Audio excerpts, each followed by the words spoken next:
The state of gaming has been in pretty rough shape lately. Games coming out unfinished, gaming companies worried about getting the money out of your pocket first and creating a good game second, but there's a large group of people out there who craft masterpieces on a much smaller budget than these larger gaming companies, putting together games that will have you thinking about them long after you play it, kind of like reading a book. So whether you're looking for some games for your shiny new Steam Deck or just looking for new games in general, here's a list of 10 indie games you need to have on your Steam Deck, or in general, in no particular order by the way. First up, Celeste. Help Madeline survive her inner demons on her journey to the top of Celeste Mountain.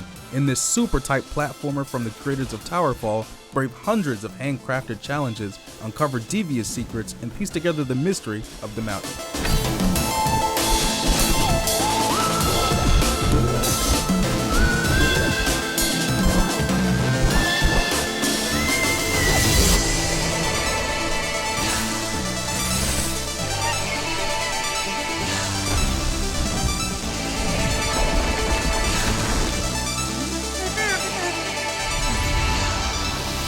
From spooky haunted mansions to breathtaking crystal forests, climbing Celeste Mountain is broken into different chapters. As you get higher up the mountain, the platforming becomes more and more difficult by introducing new mechanics for you to utilize to keep progressing, making it so that you never feel like any level is the same as the last. On your climb, you'll meet many new faces, some friendly, others maybe not so much. You'll find strawberries scattered throughout your journey to collect to make things a little bit more challenging, but don't feel bad if you struggle to get one, as collecting the strawberries are optional. In this game, you'll die a lot, so much so that you can see how many times you died by using the death counter shown at the end of each chapter. But once you finally clear that section that you've been struggling so much to get through, it'll feel so worth it. The story is just as captivating as its soundtrack. One thing's for sure though, by the end of this game, you'll be a platforming master. Next up, Hollow Knight. Forge your own path in Hollow Knight, an epic action adventure through a vast ruined kingdom of insects and heroes. Explore twisting caverns, battle tainted creatures, and befriend bizarre bugs, all in a classic hand-drawn 2D style.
This one's another masterpiece. From the atmosphere that this game creates to the combat and platforming itself, you'll have a difficult time putting this one down. On your journey, you'll look forward to seeing the character designs of everyone from every friend or enemy you'll meet. Using the map in this game will take some getting used to, and that's because there are no markers on the map. Don't worry, that's part of the challenge. You'll just have to go to the store, grab a few items, and do it manually. Trust me, it's much more rewarding this way. Next, we have Inmost. Escape the depths of an otherworldly labyrinth in this cinematic puzzle platformer. Explore a hauntingly beautiful world with 3 playable characters in a dark, interconnected story.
This game uses 3 characters to accomplish different things, all 3 characters having completely different styles of play and pacing. The knight is where you'll find your faster pacing in combat. The man is where you'll get your puzzles and exploration, running into some of the same creatures as the knight, but doesn't carry a weapon, so you'll need to hide, escape, and be creative. And finally, the girl, which mostly focuses on a very tragic story, primarily navigating around her home. For some, in the beginning a lot of things just seem to be happening without much explanation until the story ties together perfectly at the end. And for others, you'll enjoy that as you progress, you get tidbits of information to try to piece together the story yourself as you go on, having you wonder what's next. This one isn't for everyone, but I enjoyed the experience. Katana Zero. Katana Zero is a stylish neo-noir action platformer featuring breakneck action and instant death combat. Slash, dash, and manipulate time to unravel your past in a beautifully brutal acrobatic display. Don't let all this action fool you. Surprisingly, this game has a very deep story. He becomes your favorite drug-addicted ninja. And also keep in mind this game was made by one person.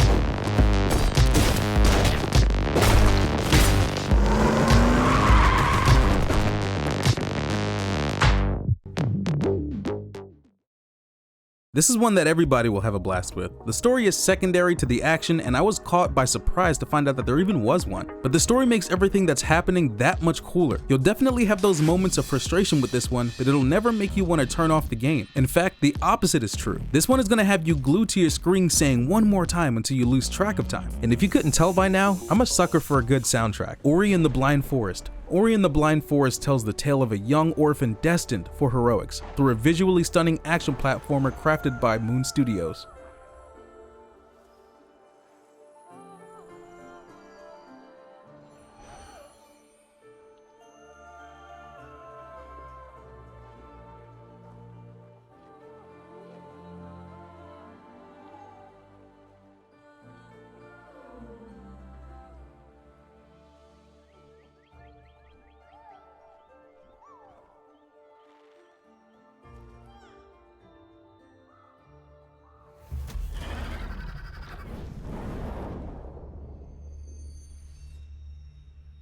Ori and the Blind Forest can be summed up pretty shortly: fun, simple, and charming. Though the game isn't very difficult, despite sections where you need to time things perfectly during a chase, you'll be exploring the beautiful forest of Nibel, or Nibble. Here you'll run into all kinds of foul creatures on Ori's destiny to unlock his past and become a proper forest spirit. Though a mostly relaxing experience, get ready. This one aims to tug on them heartstrings. Little Nightmares. Immerse yourself in a dark, whimsical tale that will confront you with your childhood fears. Help 6 escape the Maw, a vast mysterious vessel inhabited by corrupt souls looking for their next meal. Shameless plug here, but if you want to watch my Little Nightmares 1 and 2 gameplay, link will be in the description.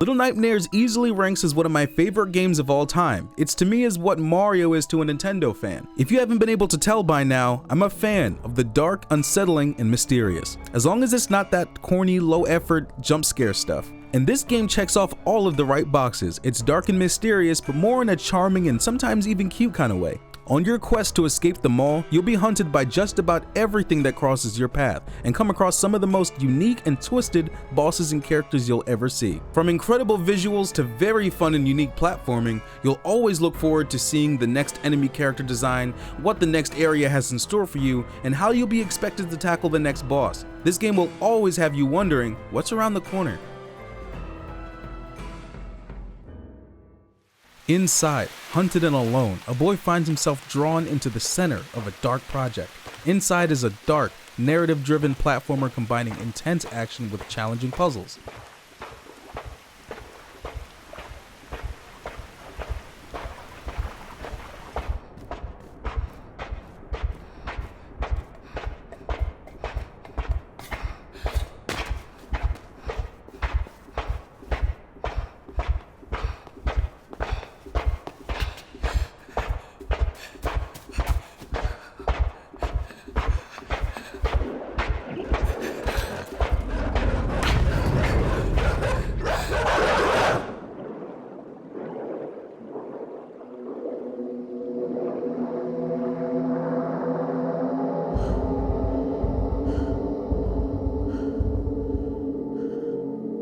This one is dark in a beautiful way. Inside is mostly focused purely on telling its story and creating an unsettling atmosphere with no dialogue, no collectibles, and no side quests or hidden areas to explore. And believe me, that's not a bad thing. Inside isn't very difficult, but its puzzles provide just enough challenge to make it great for those that may be just getting into platforming or for those that just want to be along for the ride. This is another game you'll struggle to put down because it goes from dark to completely strange out of the blue, and you just have to know what lies ahead. With its puzzles being just as strange as the story itself, this one is definitely worth experiencing. Risk of Rain 2. Escape a chaotic alien planet by fighting through hordes of frenzied monsters with your friends or on your own.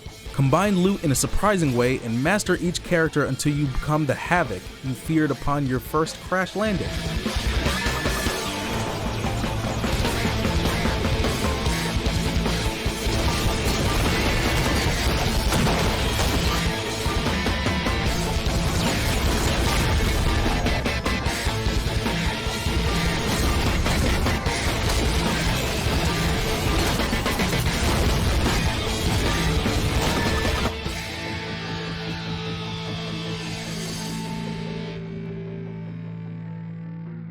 Moving on from platformers for a moment, Risk of Rain 2 is one of the best roguelikes out there. With a large number of fun to use and creative characters, you'll always find yourself returning to the game. Shoot your way through this alien planet with increasingly difficult enemies until you summon and take down enemy bosses. Although there is an ending to this game, no playthrough ever really feels the same. Bars.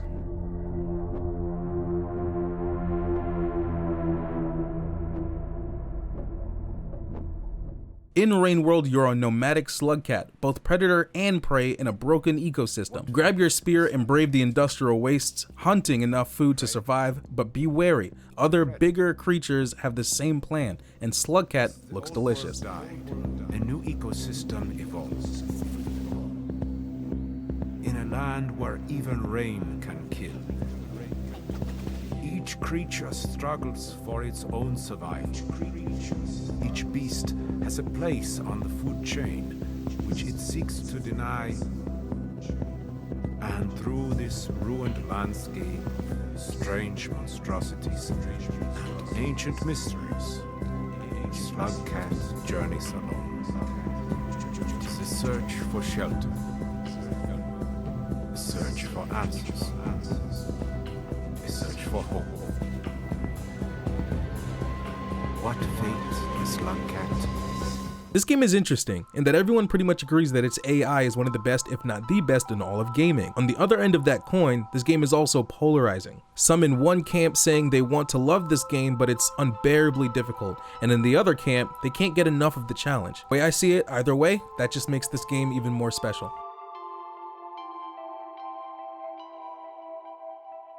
The Pedestrian, a very unique puzzle platforming game where you control an iconographic representation of a person, much like you would see on a bathroom door. Here you make your way through a very visually impressive city, but you're limited to only navigating through the signs and notepads.